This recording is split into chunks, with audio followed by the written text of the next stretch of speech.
శ్రీ రాఘవేంద్ర యతుంద్రుల మహిమామృత చరిత్రము. వైకుంఠములో శ్రీమన్నారాయణుడు శ్రీ మహాలక్ష్మీదేవి సేవలను అందుకుంటూ శేషశయనుడై ఉండినాడు. వీరికి సేవలను అందిస్తున్నవారు పార్షాదులు. ఈ పార్షాదులలో ఒకడే శ్రీశంఖకర్ణుడు అనే శ్రీహరి భక్తుడు. బ్రహ్మదేవుడు సరస్వతీదేవి సమేతుడై తనకప్పగించిన సృష్టి కార్యాన్ని జరపడానికి ఉపక్రమించినాడు. బ్రహ్మదేవుని పూజ కొరకు కావలసిన ఫలపుష్పాదులను అందించుట కొరకై ఒకరిని నియమింపతలిచినాడు శ్రీహరి. నిత్యము విష్ణు జపము చేసే శ్రీశంఖకర్ణుణ్ణి చూసినాడు శ్రీహరి. తాను తలంచిన లోకోత్తర కళ్యాణమునకు అతనే తగినవాడని తలంచి బ్రహ్మదేవుడి సేవలకు నియమించి అంతర్ధానుడయ్యాడు. ఒకనాడు సరస్వతీదేవి వీణాలాపనను వింటూ శ్రీహరిని ధ్యానిస్తూ పరిసరాలను మైమర్చిపోయాడు శంఖకర్ణుడు. బ్రహ్మదేవునికి ఏదో అవసరం కలిగి శంఖకర్ణుడి కొరకు చూడగా తదాత్మ్యలో మునిగి కనిపించాడు శంఖకర్ణుడు. వెంటనే ఆగ్రహం కలిగిన బ్రహ్మదేవుడు అతడిని తనకు అప్పగించిన కార్యము సవ్యంగా చేయకుండా ఉండినందుకు శిక్షగా భూలోకంలో 3 జన్మలు ఎత్తవలసినదిగా శపించినాడు. ఆ సమయంలో భూలోకంలో కృతయుగం నడుస్తోంది. మొదటి అవతారమైన భక్త ప్రహ్లాద అవతారము. బ్రహ్మశాపంతో శ్రీశంఖకర్ణుడు హిరణ్యకశిపుడి ధర్మపత్ని అయిన లీలావతి గర్భమున ప్రవేశించినాడు. హిరణ్యకశిపుడు తపస్సుకు వెళ్ళగా చూసి దేవతల రాజు ఇంద్రుడు హిరణ్యకశిపుడి రాజ్యంపైకి దండి ఎత్తి లీలావతిని చెరపట్టి ఇంద్రరాజ్యమునికి ఈడ్చుకుని వెళ్ళసాగినాడు. విలపిస్తున్న లీలావతిని చూసిన నారద మహర్షి అడ్డగించి ఇంద్రునికి బుద్ధి చెప్పి ఆమెను తన ఆశ్రమానికి తోడుకొని పోయి ఆశ్రయం ఇచ్చినాడు. నెలలు నిండిన లీలావతి 12 బిడ్డను ప్రసవించినది. నారదుడు ఈ బిడ్డకి ప్రహ్లాదుడు అని నామకరణము చేసినాడు. తల్లి గర్భంలోనే హరిభక్తుడైన ఆ బిడ్డడు దినదిన ప్రవర్ధమానుడై పెరగసాగాడు. విష్ణుద్వేషియగు హిరణ్యకశిపుడు శ్రీహరినామాన్నే ఎల్లప్పుడూ స్మరిస్తున్న బిడ్డను చూసి హతాశుడైనాడు. బిడ్డ వయస్సు పెరిగిన కొద్దీ బాలకునిలో భక్తిభావం పెరుగుతోంది. హిరణ్యకశిపునిలో ఆవేదన రెండింతలవుతుంది. ఒకనాడు బిడ్డను ఒడిలో కూర్చుండబెట్టుకొని నచ్చజెప్పినా శ్రీహరి భక్తిని వీడలేదు. అనంతరము బిడ్డను లాలించో బెదిరించో ఆఖరికి శిక్షించో దారికి తేవాలనుకున్నాడు. అయినను ప్రహ్లాదుడు కించిత్తు భయం కూడా చెందలేదు సరికదా, అన్నింటికీ ఆపద్బాంధవుడు శ్రీహరి ఉండనే ఉన్నాడు అని చిరునవ్వు చిందించాడు. కోపోద్రిక్తుడైన రాక్షసరాజు ప్రహ్లాదుని ఆగ్రహంగా ఎవరురా నిన్ను రక్షించినది అని గదిమాడు.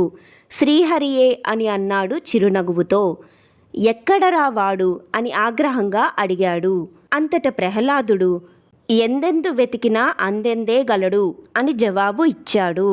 అంతట హిరణ్యకశిపుడు రౌద్రముతో గద భుజముపై నుంచుకొని అట్లైన ఈ స్తంభంలో ఉంటాడా ఆ కపట నాటక సూత్రధారి అని హేళనగా నవ్వాడు.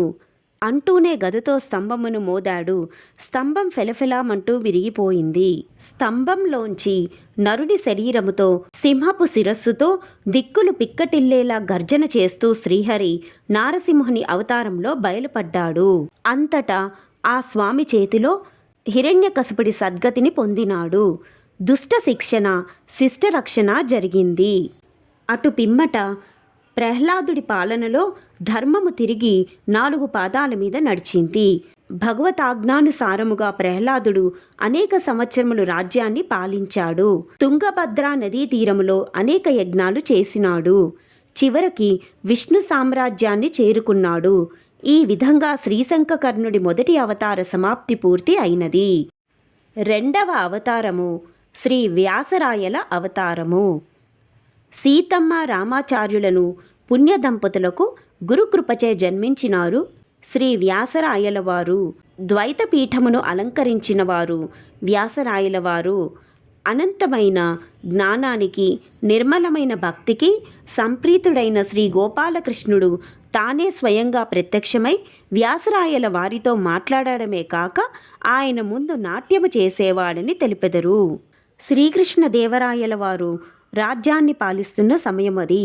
ఒకమారు రాయలవారికి కుహుయోగము వలన ఆపద సంభవించగలదని ఆస్థాన జ్యోతిష్కులు తెలుపగా, దానికి తరుణోపాయముగా కుహు ఆపద ఉన్న సమయంలో వారు సింహాసనముని వీడి ఉండినచో అపాయము తొలగిపోవనని చెప్పిరి. ఆ సమయంలో శ్రీ వ్యాసరాయల వారు సింహాసనాన్ని అధిరోహించి రాజ్యపాలనము చేయుచుండగా దైవజ్ఞులు పేరుకొన్న కుహుయోగము ఆసన్నమైనది. వ్యాస యతీంద్రులు కుహుయోగమును గుర్తించి సింహాసనము పైనుండి దిగి తన భుజమిపై వస్త్రమును సింహాసనమునుపై ఉంచి దూరముగా నిల్చుండిపోయినారు. వెనువెంటనే ఆ వస్త్రము భగ్గుమని కాలి బూడిదగా మారిపోయినది. శ్రీకృష్ణ దేవరాయల వారికి కుహుయోగము వలన కలిగడి గండము తప్పిపోయినది. వెంటనే వ్యాస యతీంద్రుల వారు శ్రీకృష్ణ దేవరాయల వారిని తిరిగి రాజ్యము స్వీకరించవలసినదిగా చెప్పి అప్పగించి ధర్మముతో రాజ్యమును పాలింపమని దీవించినారు. భక్తాభీష్ట ప్రదాత వంటి ఎన్నో బిరుదులు పొందిన శ్రీ వ్యాసరాయల వారు పరమ వైరాగ్య సంపన్నులు. హరి సర్వోత్తమ వాయు జీవోత్తమ అను సిద్ధాంతమును లోకమున ప్రచారము విస్తృతముగా చేయుట వలన జగద్విఖ్యాతులై పూజ్యనీయులైనారు శ్రీ వ్యాసరాయల వారు. హరినామములోని తీయతనమును జనవాహినికి అందించి 90 సంవత్సరముల ద్వైత వేదాంత సామ్రాజ్యమును పరిపాలించినారు. శ్రీ విళింబీనామ సంవత్సరములో ఫాల్గుణ బహుళ చతుర్థి నాడు అనుగొందెకు దగ్గరలో తుంగభద్రా నదీ తీరములో బృందావనస్థులై ప్రజల హృదయంలో శాశ్వతముగా నిలిచిపోయినారు. ఈ విధముగా 2వ అవతారములో శ్రీమన్నారాయణి నామజప సంకీర్తనలతో జీవితాన్ని గడిపి జన్మను చరితార్థము చేసుకున్నారు. 2వ అవతారమైన శ్రీ వ్యాసరాయల అవతారము సమాప్తము. 3వ అవతారము శ్రీ రాఘవేంద్ర యతీంద్రుల వారి అవతారము. శ్రీ రాఘవేంద్ర యతీంద్రుల వారి జననము విజయనగర సామ్రాజ్యాన్ని శ్రీకృష్ణ దేవరాయల వారు పరిపాలించడి సమయంలోనే జరిగినది. వంశపారంపర్యంగా వస్తున్న విద్యయందు ఆరితేరిన వాడే వేద శాస్త్రములలో గొప్ప పండితవేత్త తిమ్మనబట్టు. ఆయన ధర్మపత్ని గోపాంబ, నెమ్మదస్తురాలు పరమ సాధ్వీమణి. వీరి అన్యోన్య దాంపత్య ఫలంగా వీరికి ఒక కూతురు కొడుకు జన్మించినారు. ఆ దంపతులు ఇరువురు మరి ఒక పుత్రుని కలగాలని భావించి తిరుమలలో శ్రీ వెంకటేశ్వరుని సేవించి పుత్రుని ఆ స్వామి ఆశీర్వాదముతో పొందాలని ఆశతో తిరుమల బయలుదేరి వెళ్లారు. ఆ దంపతులు ప్రతినిత్యము స్వామివారిని భక్తి శ్రద్ధలతో సేవించుచు తన విన్నపమును విన్నవించుకుంటూ ఉండసాగారు. కొంతకాలానికి శ్రీనివాసునికి ఆ పుణ్య దంపతులపై ఆదరణ కలిగింది. ఒకరోజు వారికి స్వప్నమునందు కనిపించి, భక్తులారా, మీ భక్తికి మెచ్చితిని. మీ కోరిక మేరకు జ్ఞాన భక్తి వైరాగ్యములు కలిగి లోకాన్ని ఉద్ధరింపచేయగల పుత్రుడను మీకు ప్రసాదించుచున్నాను అని అంతర్ధానం అయ్యెను. భక్తి ప్రపత్తులతో ఆ దంపతులు తమ గ్రామమైన భువనగిరికి ప్రయాణము సాగించిరి. కొంతకాలమునకు శ్రీనివాసుని కృపకు పాత్రులైన వారికి పుత్ర సంతానము కలిగినది. స్వామివారి అనుగ్రహము కారణంగా జన్మించిన పుత్రుడు కావడంతో ఆ బాలునికి వెంకటనాథుడు అనే నామకరణము చేసి అల్లారు ముద్దుగా పెంచసాగారు. వెంకటనాథునికి 5 ఏండ్లు నిండినవి. ఒక శుభముహూర్తాన తిమ్మనభట్టు ఆచార్యుల వారిచే ఆ బిడ్డకి అక్షరాభ్యాసము చేయించినారు. ఆ తరువాత కొన్ని రోజులకే తిమ్మనభట్టు హఠాత్తుగా మరణించినాడు. గోపాంబ పరిస్థితి దయనీయమైనది. ఆ తరువాత కుటుంబ భారమంతా పెద్ద కొడుకైన గురురాజుపై పడినది. గురురాజు ఏమాత్రం తొనగకుండా వెంకటనాథుని చదివించే బాధ్యత తీసుకొని చదివించసాగినాడు. వెంకటనాథునికి 8వ సంవత్సరం వచ్చినది. ఆ సంవత్సరం అతనికి ఉపనయనము చేయవలయును కావున గురురాజు ధనికుల వద్దకు వెడలి తమ పరిస్థితిని వివరించి వారి ఇచ్చిన ధన సహాయముతో వెంకటనాథునికి నిరాడంబరంగా ఉపనయ మహోత్సవము చేసినాడు. ఉపనయము అనంతరము తన బావగారైన లక్ష్మీ నరసింహాచార్యుల వద్దకు విద్యను అభ్యసించుటకై వెంకటనాథుని పంపినాడు. లక్ష్మీ నరసింహాచార్యుల వారు వెంకటనాథుని మీద మరింత ప్రత్యేక శ్రద్ధను కనబరుచుతూ 4 వేదములను, 6 శాస్త్రములను, 18 పురాణములను నేర్పింపగా వెంకటనాథుడు అనతి కాలములోనే వాటన్నిటినీ అవపోసన పట్టి అనంతమైన పాండిత్యమును గడించి తనకు తనే సాటిగా తయారైనాడు. సాటిలేని పాండిత్యమును గణించి గురుకులము నుండి ఇంటికి తిరిగి వచ్చినాడు. అన్నగారైన గురురాజు వెంకటనాథునికి సదృంస జాతిలోనే గుణవతి రూపవతి అయిన సరస్వతి అనడి అందాల కన్యతో వివాహము జరిపించినాడు. అన్నింటా పాండిత్యమును సంపాదించుకున్న వెంకటనాథుడు వేదాంత విద్యను అభ్యసింపతలిచినాడు. అప్పటి కాలమున కుంభకోణములో శ్రీ సుధీంద్ర తీర్థుల వారు శ్రీమద్వాపీఠమును అలంకరించి ఉండి ఉన్నారు. వెంకటనాథుడు వేదాంత విద్యను అభ్యసించవలననే కోరిక ఉన్నదని, తాను ఆ విద్యను నేర్చుకొనదనని అన్నగారైన గురురాజుకు తెలిపి వారి అనుమతితో శ్రీ సుధీంద్ర తీర్థుల వారి వద్దకు బయలుదేరి వెళ్ళినాడు. అతని వినయ విధేయతలకు, అతని ముఖమునందలి తేజస్సునకు యతీంద్రుల వారు అతని పట్ల ప్రీతుడై సంతోషముతో వేదాంత విద్యను బోధించుటకు అంగీకరించి మఠమునందే ఉండి తీర్థ ప్రసాదములను గైకొనుచూ ఉండవలసినదిగా తెలిపిరి. సహజంగానే ఏకసంతాగ్రహి అయిన వెంకటనాథుడు మరింత శ్రద్ధతో సుధీంద్ర యతీంద్రులు చెప్పేటి సుధాపాఠమును వినుచు విషయమంతటిని ఆమూలాగ్రముగా అర్థము చేసుకొనుటయే కాక ఏ రోజు పాఠమును ఆ రోజు కంఠస్థము చేసిటివాడు. ఏ రోజు విన్న పాఠమును ఆ రోజు రాత్రికి చక్కని టిప్పణము వ్రాసి నిద్రపోవుచుండడివాడు. అదే అలవాటుగా ఆ రాత్రి కూడా గురువుగారు చెప్పిన సుధా గ్రంథమునందలి వాక్యమును చక్కని టిప్పణము వ్రాసి అనంతరము అలసటతో నిద్రించినాడు. వెంకన్న నిద్రించిన కొంత సమయం తరువాత శ్రీ సుధీంద్రుల వారు వెంకటనాథుడున్న చోటుకు వచ్చి గాఢ నిద్రలో ఉన్న వెంకన్నను చూచారు. ప్రక్కన వెంకన్న వ్రాసిన టిప్పణమును ఉన్న తాళప్రత గ్రంథములు గురువుగారి కంట పడినాయి. పరిమళము అని వెంకన్న వ్రాసిన టిప్పణములో ఆ రోజున భోజన సమయంలో తాను సందిగ్ధంలో పడవేసిన వాక్యమునకు చక్కటి వ్యాఖ్యానము వ్రాసి ఉండుట గమనించి నిశితంగా మొత్తం చదివినారు. వెంటనే తనకి ప్రశ్నార్థంగా మారిన సందేహ నివృత్తి జరిగింది. తన శిష్యుని ప్రతిభకు ఆ గురువుగారి మనసంతా ఆనందంతో నిండిపోయింది. అతని అమోఘమైన పాండిత్య పాఠవాలు శ్రీ సుధీంద్రుల వారికి అవగతమైనవి. తదుపరి రోజు ఉదయము గురువుగారు శిష్యులందరికీ పరిమళము అన్నడి పేరుతో వ్రాసిన టిప్పణమును తన మృదు మధురమైన కంఠముతో వ్యాఖ్యానమునంతా చదివి వినిపించినారు. శ్రీ యతీంద్రుల వారు వెంకన్న ప్రతిభా పాండిత్యమునకు ప్రశంసించినారు. అతనిని అక్కున చేర్చుకొనినారు. ఇంకను పరిమళము అను టిప్పణము వ్రాసినాడు కావున వెంకటనాథునికి పరిమళాచార్య అను బిరుదును ఒసంగినారు. ఇది జరిగిన కొంతకాలమునకు శ్రీ సుధీంద్ర తీర్థుల వారు తన శిష్యులతో పాటు కొంతకాలం దేశాటన చెయ్య భావించి బయలుదేరారు. దక్షిణ మధురకు చేరిన వారు అక్కడ విశేషములను తెలుసుకొనసాగారు. అక్కడ ఒక ద్రవిడ సన్యాసి వ్యాకరణ శాస్త్రమును అతి చక్కగా అధ్యయనమును చేసి వైయాకరణుడు అని మిక్కిలి పేరుగాంచినాడని, అతి గర్వముతో విర్రవీగుచున్నాడని అర్థము చేసుకొనినారు. ఆ వైయాకరణుడు యతీంద్రుల వారితో వ్యాకరణ శాస్త్రములో వాదన చేయుటకు తలబడెను. కానీ శ్రీ యతీంద్రుల వారు ఆ పండితునితో, పండితవర్య, మీరు ముందు నా శిష్యుడైన వెంకటనాథునితో వాదన చేయుము. అతనితో వాదన గెలిచిన అనంతరమే నాతో వాదనముకు తెలపడమని చెప్పినారు. వెంకటనాథునకు ద్రవిడ పండితునికి జరిగిన వాదోపవాదములు విన్న ఎంతోమంది విద్వాంసులు, పండిత శ్రేష్ఠులు వెంకటనాథుని పాండిత్య పటలముకు ఆశ్చర్యము చెందినారు.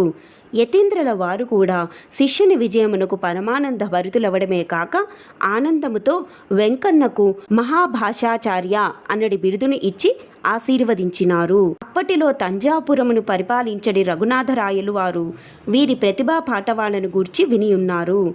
సహజంగా సంగీత సాహిత్యమందు ప్రవేశము కలిగినవాడు మరియు వాటి యందు ప్రీతి కలిగిన వాడే ఉండటచే రఘునాథరాయలు వారు శ్రీ సుధీంద్ర యతీంద్రుల వారిని తమ పురమునకు విచ్చేయవలసినదిగా ఆహ్వానము పంపినాడు. అందుకు సమ్మతించిన యతీంద్రుల వారు శిష్యుల సమేతముగా తంజాపురమునకు విచ్చేసినారు. రఘునాథరాయల వారికి గోవింద దీక్షితులు అన్నడి మంత్రి ఉండేవాడు. అతనికి యజ్ఞనారాయణ దీక్షితుడు అన్నడి కుమారుడు ఉన్నాడు. ఈతడు అద్వైత వేదాంతమునందు ఆరితేరిన వాడని పేరుగాంచినాడు. యజ్ఞనారాయణుడు యతీంద్రుల వారితో వారి శిష్యుడైన వెంకటనాథునితో ద్వైతాద్వైత విషయములలో వాదనము చేయుటకు ఉత్సాహం చూపుతున్నానని వివరించినాడు. ఇట్టి విధముగా మొదలైన వీరిరువురి వాదములు 18 రోజుల పాటు సాగినది. చివరగా 19వ నాడు శ్రీ వెంకటనాథుడు తన అపూర్వమైన అమోఘమైన పాండితీ పటముచే ద్వైతము సరి అయినదని నిరూపించి వాదములో దీక్షితుని జయించినాడు. ఇదంతా తిలకించుచున్న శ్రీ సుధీంద్ర యతీంద్రుల వారు వెంకటనాథ ప్రతిమకు గుర్తుగా భట్టాచార్య అన్నడి బిరుదుని ఇచ్చినారు. ఆనాటి నుండి తన శిష్యుని యతీంద్రుల వారు వెంకట భట్ట అనుచు ప్రియముగా పిలవసాగినారు. ఒకానొక సమయములో వెంకటనాథుడు తన స్వస్థలమైన భువనగిరికి వచ్చినాడు. అక్కడ వారి సుఖ సంసారానికి గుర్తుగా పుత్రుడు కలిగినాడు.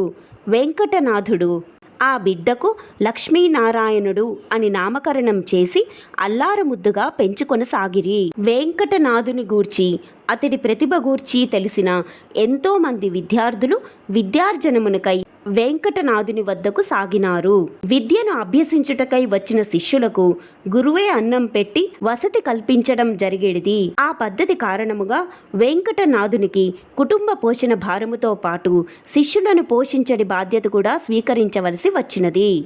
ఒకరోజు సరస్వతి వెంకటనాథునితో, స్వామి, ప్రక్కనే ఉన్న పల్లెలో ఒక శ్రీమంతుడు శుభకార్యము చేయుచున్నట్లుగా అందరూ అనుకుంటుంటే విన్నాను. ఆ శుభకార్యములకు మీరు కూడా వెళ్ళవలసినదని నా మనవి.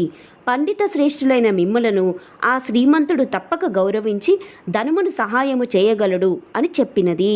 శ్రీమంతుని గృహమునకు చేరిన వెంకటనాథుడు చివరలో ఖాళీగా ఉన్న చిన్న ప్రదేశమును చూసుకుని అచ్చట కూర్చుని పారాయణము చేసుకొనసాగినాడు. శ్రీమంతుడి పురోహితుడు వెంకట భట్టు వద్దకు వెళ్ళి గంధాన్ని అరగదీసే పనిని అతనికి పురమాయించినాడు.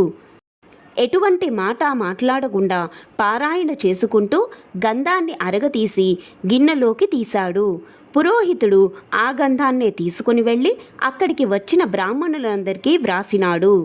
గంధము రాసుకున్న వెంటనే అందరికీ దేహమంతా హాహాకారములు చేయసాగినారు. శ్రీమంతుడు వెంటనే పురోహితుడిని పిలిచి గంధమును ఎప్పుడు తీసినది, ఎందువలన గంధం మంట కలుగుచున్నది అని ప్రశ్నించినాడు. గంధము తీసినది వెంకన్న అని గమనించి అందరూ అతడి వైపుగా చూచారు. శ్రీమంతుడు తన వైపు చూడగానే వెంకట భట్టు, నేను వేదపారాయణం చేయుచు గంధమును తీశాను. ఆ సమయంలో నేను అగ్ని సూక్తమును పఠించుచున్నాను. ఆ ప్రభావ కారణముగా గంధము బ్రాహ్మణులకు మంట కలిగించు ఉండొచ్చు అని అన్నాడు. వెంటనే శ్రీమంతుడు నివారణోపాయము తెలుపమనగా వెంకట భట్టు కరుణ సూక్తమును పఠించుచు గంధమును తీసి ఇవ్వగా వారంతా ఆ గ్రంథమును వ్రాసుకొనినారు. క్షణములలో వారి మంటలు తగ్గిపోవడము జరిగింది. శ్రీమంతుడు వెంకట భట్టులోని దివ్యశక్తిని గుర్తించి అతనిని సత్కరించి మృష్టాన్న భోజనము చేయించి 100 వరహాలనిచ్చి గౌరవించినారు. కొంతకాలమునకు ఆ 100 వరహాలు ఖర్చు అవ్వడం జరిగినది. తిరిగి పరిస్థితి పూర్వస్థితికి వచ్చినది.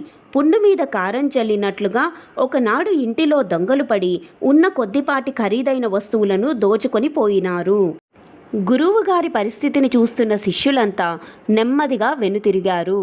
పరిస్థితి మరింత విషమించగా విపరీతమైన ఆందోళనకు గురి అయిన వెంకటభట్టు గురువర్యులే శరణ్యమని భావించి భార్యాబిడ్డలను వెంటపెట్టుకొని శ్రీ సుధీంద్ర యతీంద్రుల వారి ఆశ్రమానికి చేరి యతీంద్రుల వారికి విషయమంతా సవివరంగా తెలిపాడు.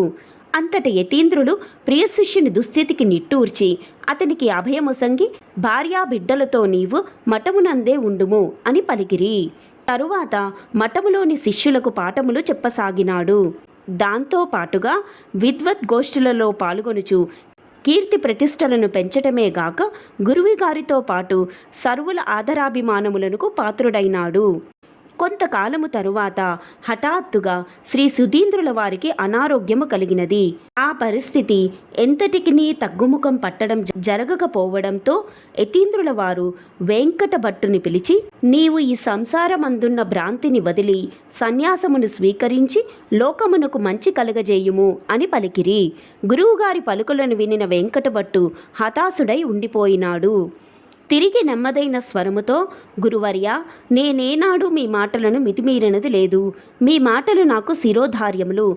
కానీ నా భార్య చిన్న వయస్సులోనున్నది. ఇంకను నా కుమారుడు చిన్నవాడు. వారిని పోషించే బాధ్యత అన్నడిది నాపై ఉన్నది కనుక ఈ బాధ్యత విడిచి నేను ఈ సమయములో సన్యసించుట ఎంతవరకు సమంజసము? నన్ను మన్నింపవలసినది అని వినమ్రతతో తెలిపినాడు.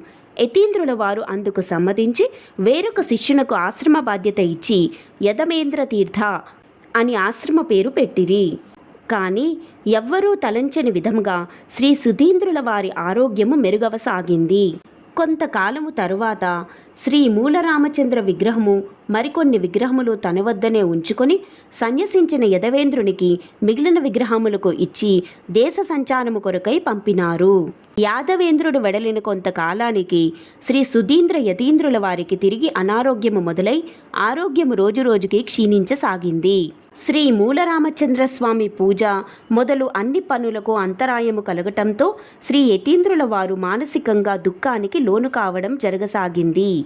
ఆ సమయమందు స్వప్నమునందు శ్రీరామచంద్ర ప్రభువు దర్శనమిచ్చి, యతీంద్ర, నా పూజ చేయుటకు వెంకటభట్టు అర్హుడు, మరియు అతడును ఇప్పుడు సన్యాసమును స్వీకరించుటకు సంసిద్ధతను చూపుచున్నారు. కావున అతడిని పిలిపించి తగిన ఏర్పాట్లు గావింపుము అని అదృశ్యుడైనారు. అదే సమయంలో అచ్చట వెంకటభట్టుకు స్వప్నము శ్రీ శారదాదేవి దర్శనమిచ్చి, ఓ వెంకటభట్ట, నీవు కారణ జన్ముడవు. మహాపండితుడైన నీ కారణంగా మధ్వ సిద్ధాంతము వ్యాప్తి నొంది లోకోద్ధరణ జరగవలసి ఉన్నది. నీవు సన్యసించే సమయము ఆసన్నమైనది. శ్రీ మూలరామచంద్ర ప్రభువు నీ పూజలు అందుకొనుటకు వేచి ఉన్నాడు అని పలికినది. సన్యాసం స్వీకరించే ముందుగా తన కుమారుడైన లక్ష్మీనారాయణకు బ్రహ్మోపదేశం గావింపవలెనని, అది తీర్చుకొని వచ్చుటకు గురువుగారి వద్ద ఆజ్ఞ తీసుకుని భువనగిరి వెళ్ళినాడు వెంకటభట్టు. ఒకనాడు భార్య సరస్వతితో వెంకటభట్టు, దైవాభీష్టము వలన గురువుగారు నన్ను సన్యసించుము అని అన్నారు. గురువుగారి మాటను పాటించదలుచు ఉన్నాను. నీవు మనస్సులో ఎటువంటి చింత పెట్టుకొనకుండా నీ శేష జీవితాన్ని దైవ ధ్యానానికి అర్పించుచు జీవనము సాగింపుము అని అన్నాడు. భర్త మాటలకు హతాసురాలైన ఆమె దుఃఖించుచుండగా మంచి మాటలతో ఆమెను ఓదార్చి వెంకటనాథుడు దృఢచిత్తముతో తిరిగి శ్రీ సుధీంద్ర యతీంద్రుల వద్దకు వచ్చెను. శ్రీ శాలివాహన శకము 1545 రుధిరోద్గారి సంవత్సరము ఫాల్గుణ విదయనాడు శ్రీ సుధీంద్ర తీర్థుల వారు శాస్త్రోక్త ప్రకారముగా వెంకటనాథునికి సన్యాస దీక్షనిచ్చి శ్రీ రాఘవేంద్ర తీర్థ అని నామకరణము చేసినారు. మహాకవులు, పండితులు మొదలు కొన్ని సామాన్యుల వరకు ఎందరో ఆ కార్యక్రమమునకు హాజరైనారు. కార్యక్రమము ముగిసిన తరువాత ఆనాటి తంజావూరు పాలకుడు శ్రీ రఘునాథరాయలు ఉభయ యతిచంద్రులను ఘనంగా సత్కరించి వారిరువురికి నమస్కరించి వారి ఆశీర్వాదమును తీసుకొనినారు. వెంకటభట్టు వెళ్ళిన తరువాత భార్య సరస్వతి మిక్కిలి దుఃఖితురాలైనది. భర్త ఆధారము లేని జీవితము ఒక జీవితమేనా అనే విరక్తితో ఏమీ ఆలోచన లేకుండా బావిలోకి దూకి ఆత్మహత్య చేసుకున్నది. ఆ కారణంగా ఆమెను వెనువెంటనే పిశాచజన్మము వచ్చినది. పూర్వపుణ్య ఫలితముగా ఆ జన్మ జ్ఞాపకాన్ని కలిగిన ఆమె మరింత ఆవేదనతో శ్రీ రాఘవేంద్ర తీర్థుల సన్నిధికి చేరి జరిగినది చెప్పి దుఃఖముతో ఉండిపోయినది. శ్రీ రాఘవేంద్ర తీర్థుల వారు ఆమెపై జాలిపడి దయతో ఆమెను పిశాచ జన్మము నుండి తొలగించదలిచి కమండలోదకమును మంత్రించి ఆమెపై చల్లగా ఆమె ఆ జన్మ తొలగి సద్గతి ప్రాప్తించినది. తమ వంశము వారు ఏ శుభకార్యము చేసినా సరస్వతీ పూజ చేసి గాని కార్యక్రమము నిర్వహించరని, ఆ విధంగా ఆమెను వంశీకులంతా తలుచుకుంటారనే వరాన్ని ఆమెకు ప్రసాదించినారు శ్రీ రాఘవేంద్ర తీర్థుల వారు. అదే వారి వంశీకుల ఆచారముగా నిలిచినది. శ్రీ రాఘవేంద్ర తీర్థుల వారు గురువుగారి వద్ద అనుమతి తీసుకుని దేశాటనమున చేయనారంభించినారు. శ్రీ గురు రాఘవేంద్ర తీర్థుల వారి మహిమలు అన్నీ ఇన్ని అని చెప్పుటకు వీలు లేదు. ఎన్ని మహిమలను విన్నా తనివి తీరనివి, తరిగిపోనివి. ఒకనాడు శ్రీ యతీంద్ర గురువర్యులు తన శిష్యులతో ఈ విధముగా చెప్పినారు. నేను నా ఈ భౌతిక దేహముతో 100 ఏళ్లు జీవించి మధ్వ సిద్ధాంతమును వ్యాప్తి చేసేదను. నా గ్రంథములను భక్తితో పారాయణము చేసే వారి యొక్క సర్వాభీష్టములను 300 ఏండ్ల పాటు తీర్చెదను. బృందావనములో యోగనిష్టలో ఉండి 700 సంవత్సరముల పాటు భక్తుల కోరికలు తీర్చెదను అని సవివరముగా పండితులందరికీ చెప్పి, మహాతపస్సంపన్నులైన యతీంద్రుడు ఏ కార్యము చేసినా దానికి కారణము ఉండును. ఎవరైనా గాని వారు చేసేటి కార్యములందు దోషములు అన్వేషించుట వలన వారికే ఆపద వాటిల్లగలదు. కావున కారణజన్ములు మహాత్ముల యొక్క అడుగుజాడలతో ప్రయాణము చేయవలనే గాని ఉచితాఉచితములు వెతుకుట శ్రేయస్కరము ఎంత మాత్రమూ కానే కాదు. గురువుగారి మాటలు వినిన వారంతా దిగ్భ్రాంతులైరి. అనతి కాలంలోనే తమకి గురువుగారి వియోగం కలగబోతుందని మిక్కిలి విచారగ్రస్తులైనారు. సన్యాస దీక్ష తీసుకునే నాటికి రాఘవేంద్రుల వయస్సు 23 ఏళ్ళు. తదుపరి 40 ఏళ్ళు ఆయన పవిత్ర జీవనం గడిపి నియమనిష్టలతో నిత్య సైమిత్తి కాలముతో మూలారాముణ్ణి ఆరాధించారు. తమిళనాడులోని కుంభకోణం మధ్వమఠాన్ని 1624 నుండి 1636 వరకు మఠాధిపతిగా పాలించి ఆపై ఉత్తరానికి యాత్రలు చేశారు. తరువాత వీరు తమ సంచారము గావిస్తూ కొన్ని రోజులకు ఆదవానికి చేరుకున్నారు. ఆ ప్రాంతపు నవాబు సిద్ది మసూద్ ఖాన్ వద్దకు వెళ్లి శ్రీ తీర్థుల వారు గురించి తెలిపినారు. తీర్థుల వారు అత్యంత మహిమాన్వితులు అని గ్రహించి శ్రీవారికి జాగీరాలు ఇవ్వదలిచాడు. వారు తప్పక తీసుకొనవలెనని ప్రార్థించాడు. అందుకు జవాబుగా శ్రీ తీర్థుల వారు నవాబు కోరిక మన్నించి తుంగభద్రా నదీ తీరమునందున్న మంచాల అనే గ్రామమును ఒసంగమని కోరినారు. వెంటనే నవాబు మంచాలను శ్రీ తీర్థుల వారికి ఒసంగినాడు. శ్రీ తీర్థుల వారి కోరికను తీర్చి నవాబు వారిని సత్కరించి వీడుకొల్పు పలికినాడు. మంచాల ప్రయాణము. స్వామివారు తన అనుచరులకు మంచాల గురించి, మంచాల ప్రాంతం గురించి ఈ విధంగా చెప్పసాగారు. శిష్యులారా, ఈ ప్రాంతం నేను ఎందుకు కోరుకున్నానో అనే కదా మీ సందేహము. వినండి. పూర్వము ప్రహ్లాద మహారాజు లోక కళ్యాణానికై మహాయజ్ఞాలను ఈ నెలలో నిర్వహించి మహామునుల ఆశీర్వాదాలను పొందినాడు. ఈ మంచాల ప్రాంతంలోనే సకల దేవతలు ఆహ్వానించబడి అగ్నిముఖంగా హవిర్భావాలను స్వీకరించి విశ్వ కళ్యాణాన్ని ప్రహ్లాదునికి ప్రసాదించినారు. అలనాడు ఈ ప్రాంతమంతా ఋషులతో మంగళమై వేద ఘోషలతో మానవుల దేవతల దాన హోమములతో యజ్ఞ ప్రక్రియలతో అలరారుచుండెడిది. ప్రహ్లాదుల వారు నిర్వహించే యజ్ఞ యాగాలకు అంతు అనేది లేకుండా ఉండెడిది. ప్రహ్లాదుల వారి కులదైవమైన రేణుకాంబ ఈ ప్రాంగణంలో వసించి ఉండుతుంది అనడంలో ఎటువంటి ఆలోచన లేదు. కొంత దూరం తరువాత వారి ప్రయాణం ఒక స్థలంలో ఆగింది. శ్రీ తీర్థుల వారు తన తపమాచరించే స్థలమున స్వయంగా శుభ్రపరుచుకొని ఏర్పాటు చేసుకున్నారు. వారు ఏర్పాటు చేసుకున్న ప్రదేశానికి ప్రక్కగా ఉన్న గుట్టల అంచున తుంగభద్రా నది ఉత్తరం నుండి దక్షిణంగా ప్రవహిస్తోంది. ఇప్పుడు ఆ ప్రాంతం మొత్తం బ్రహ్మతత్వాన్ని ఆస్వాదించుటకు గంభీర తపస్సునందు మునిగి ఉండే ఋషులు సంచారించే ప్రాంతంగా మారిపోయింది. శ్రీ తీర్థుల వారు తన దైనందిన జీవితాన్ని ఆ క్షణం నుండే ప్రారంభించారు. వేకువజామునే లేచి శ్రీ స్వామివారు దండ కమలాలతో తుంగభద్రా నది వైపు వెళ్ళసాగినారు. శ్రీ రాఘవేంద్ర తీర్థుల వారు పంచముఖిలో తపస్సు చేశారు. ఇచ్చట పంచముఖి హనుమంతుణ్ణి దర్శించారు. హనుమంతుని పంచముఖ దర్శనం శ్రీరామచంద్రులు తరువాత దర్శించినది శ్రీ రాఘవేంద్ర తీర్థులు మాత్రమే. శ్రీ తీర్థుల వారు ప్రశాంతమైన చిత్తముతో ధ్యానంతో పాటు దివ్యమైన మహోన్నతమైన ప్రవచనాలను శిష్యులకు అందించినారు. అంతేకాక శ్రీమన్నారాయణి పైన అనేకమైన సంకీర్తనలను రచించినారు. స్వామివారిని దర్శించుకొనటానికి ఆ చుట్టుప్రక్కల నుండే కాక దూర ప్రాంతముల నుండి కూడా భక్తులు వచ్చి శ్రీవారి ఆశీర్వాదం పొంది వెళుతుండేవారు. శ్రీ తీర్థుల వారు ఆ నదీ తీర ఆశ్రమంలో జీవితం గడపసాగినారు. శ్రీ తీర్థుల వారు బృందావనంలో ప్రవేశించే సమయం ఆసన్నం అవుతోంది.